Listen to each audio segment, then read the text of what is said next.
Hello বন্ধুরা, আবার আমি ফিরে এলাম হ্যাপি লাইফ সোমা 2.0-তে। আজকে আমি তোমাদের দেখাবো শোল মাছ দিয়ে আম দিয়ে টক। শোল আর আম, শোল মাছের টক। ঠিক আছে, তো কড়াই আমি তেলটা গরম করে নিয়েছি। তো একে একে আমি সব মাছগুলো ভাজবো। এই যে শোল মাছ কেটে পিস করে নুন হলুদ মাখিয়ে রাখা আছে। আর আছে এই যে আম, সর্ষে বাটা, এই যে সর্ষে বাটাও দেবো আর সর্ষে ফোড়নেও দেবো। তো একে একে আমি মাছগুলো ভেজে নিই।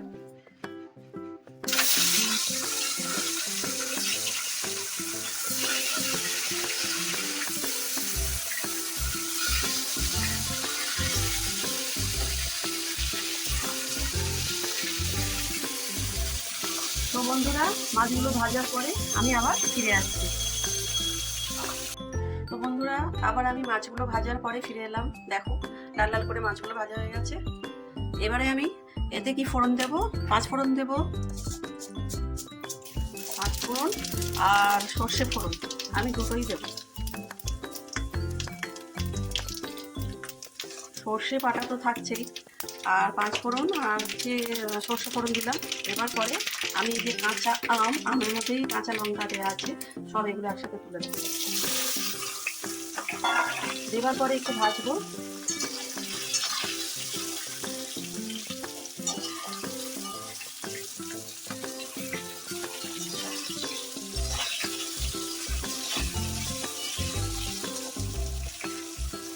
ভাজা ভাজা হয়ে যাবে। তারপরে আমি দিয়ে দেবো একটু নুন হলুদ, একে একে সবই দেবো।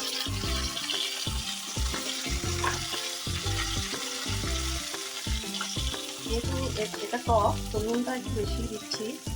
টকের মধ্যে নুনটা একটু ঢুকবে। আর দিচ্ছি হলুদ। মাছে তো হলুদ দেওয়া ছিল, তো আমেতে একটু অল্প করে হলুদ দিচ্ছি। আর ঝাল বলতে ওই কাঁচা লঙ্কার ঝাল, মানে ঝাল ঝাল টক টক এরকমই খেতে হবে।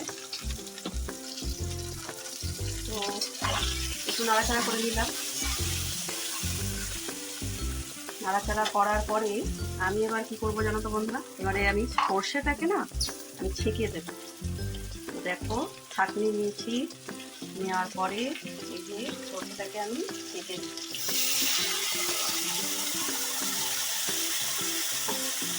এই যে সর্ষের খোসাটা কতটা বেরিয়েছে, এইগুলো থাকলেই খেতে লাগে। তো আমি যতটা পারি সর্ষে দিয়ে রেসিপি কিছু করলে আমি ছেঁকে দেওয়ার চেষ্টা করি, তাহলে কি হয়, এটা তেতো লাগে না। আর তেতো লাগে না, নুন বাটার সময় নুন দিলে কাঁচা লঙ্কা দিলেও তেতোটা কম লাগে। তো আমি এতে এবার জল দেবো পরিমাণ মতো, যাতে মাছগুলো পুরো আমেতে ডুবে যায়।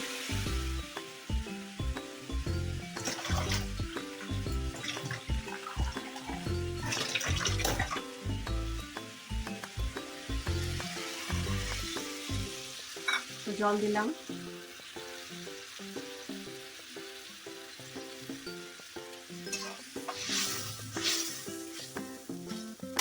জল দেওয়ার পরে মাছগুলো ছেড়ে দেবো। মাছগুলো একটু এই আমের সঙ্গে একটু ফুটতে দিতে হবে। তো আমি এবার একটু চাপা দিয়ে দিচ্ছি। চাপা দেওয়ার পরে আমি ফেরত আসছি। তো বন্ধুরা দেখো, আম দিয়ে শোল মাছের টক আমার রেডি। কেমন হয়েছে তোমরা কমেন্ট করে জানিও। এই গরমকালে আম দিয়ে শোল মাছের টক খেতে দুর্দান্ত হয়। তো বন্ধুরা, টাটা, সবাই ভালো থেকো। আমার চ্যানেলটাকে সাবস্ক্রাইব করো হ্যাপি লাইফ সোমা 2.0-তে। Bye bye. আবার একটা অন্য রেসিপি নিয়ে দেখা হবে তোমাদের সাথে।